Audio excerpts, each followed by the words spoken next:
Keelior, Sean, Cody, Max Brown. Shane, a crazy victory 2 days later. How does it feel? It feels great. 2 days, though, we're on to the next one. So I figured. Quick turnaround. Shane, talk about the defense performance against UCLA. Obviously, it turned into a shootout there. But you guys found a way to get the big play at the end. What was that game like as the ups and downs of a defense performance? Yeah, I think it gave us an opportunity to see what we were made of as a team, especially early on, kind of getting down. Nobody really worried. Nobody really got shaken. Everybody just kind of settled in and knew it was going to be a four-quarter game and that we had, a lot of ball to play. And so as a team and as a defense, like, for me, that gave me a lot of confidence in this because, nobody got worried. We all just stuck together. Yeah.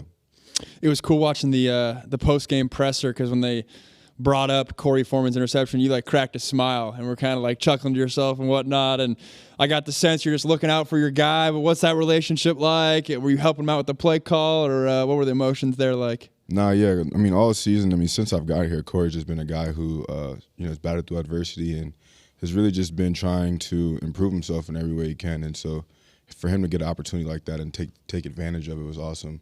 But yeah, just before the play, just making sure we're on the same page, making sure we're communicating. Mug, he was telling us after the game. So, yeah, it was great to see him.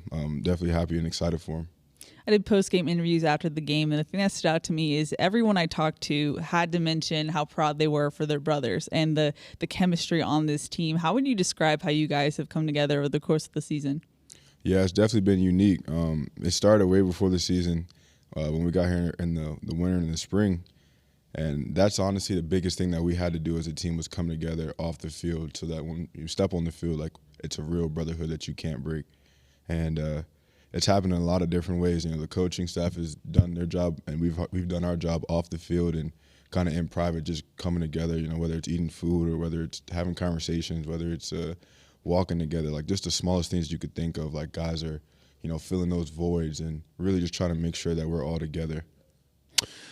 Looked like Eric Gentry was going to try to give it a go against UCLA. Didn't work out. How did Coach Odom get you guys as a linebacker core ready? And if Eric can go, hey, this is what it looks like. If he can't, this is what the game plan will look like. Honestly, he just came in and was like, everybody needs to be ready. And that's been the mentality since week one. So nobody really was caught off guard by any kind of, changes or situation like that. Everybody stays ready and everybody's good to go. So. Coaches are giving you a lot of praise for your leadership style, but sometimes, even though if you've had experience, when you transfer in and you're the new guy, it can be delicate, right? You got guys that have already been leaders and captains maybe, and then, a defense that's maybe looking to you to be that leader. How did you approach that this offseason in terms of, hey, I know I want to be a leader and be a vocal guy, yet you also don't want to step in toes? How'd you navigate that?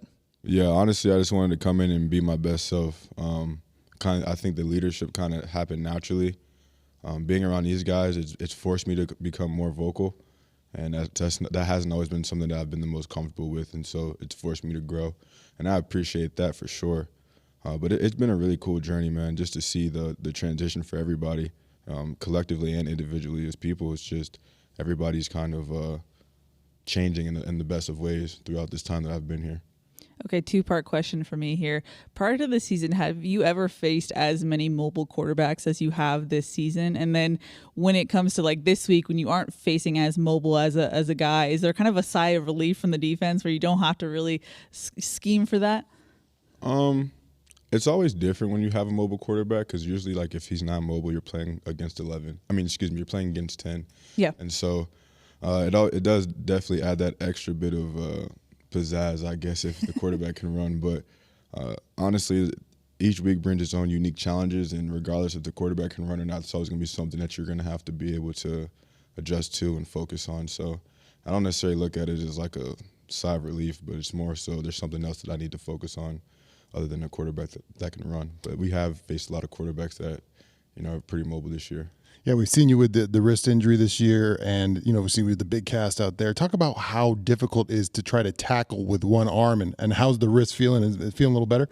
Yeah, it's definitely a lot better. It was definitely something that I had to get used to, not having my thumb, not having my wrist, being able to grab and kind of latch on to guys. But it's just something else that you got to adjust to, something else you got to work through, and no excuses with that kind of stuff. So. That's a football answer right there, Max. Exactly, a linebacker answer. Broken wrist, whatever. Just go in their club. He got the pick too. Is it easier to harder to tackle or catch the rock with the little brace you got on? It was harder to tackle, honestly. Yeah. Because he got the sweet hands and the deep voice, man. How about the voice? No one's gonna talk about the voice, man. Voice. I will follow him anywhere. He can lead me. Go ahead. Now it's senior day at the Coliseum. I know you're a senior. How are you approaching this week as far as decisions? I don't know. My focus is on the game, so I'm week by week. I don't even get too far ahead. I don't even know what Wednesday is going to be like because Tuesday hasn't come yet. So Fair. What's your expectation for a big rivalry game? You just played in a huge one versus UCLA. This is a nationally rivalry here. What do you think? What's your outside perception of the USC versus Notre Dame game? Oh, man. I mean, just looking at it from an outside perspective, like it's two of the most storied programs in football, in college football history. So just to know that in itself is amazing. And just all the games that have come before this one and all the people, it's exciting. It's a lot that you have riding on it. And it's really just a fun game to be able to play in. Yeah. I know for a lot of us, the fact that we're sitting here 10-1 with everything to play in front of us, we're surprised it happened this quickly. I'm sure you guys in the locker room aren't, but I'm curious, when you were being recruited out of the portal, was this the message? Was this what Coach Riley was selling to go to be 10-1 to be in this scenario, or is it even a little bit of a you got to pinch yourself type of thing for you even in year one?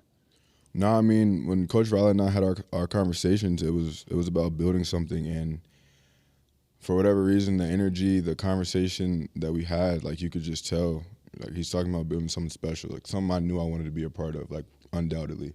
And so it wasn't, this isn't a surprise for me. Coming here wasn't a hard choice for me just because I felt the energy, like I knew I could see it in his eyes, like what he was talking about. And to be here isn't a surprise at all.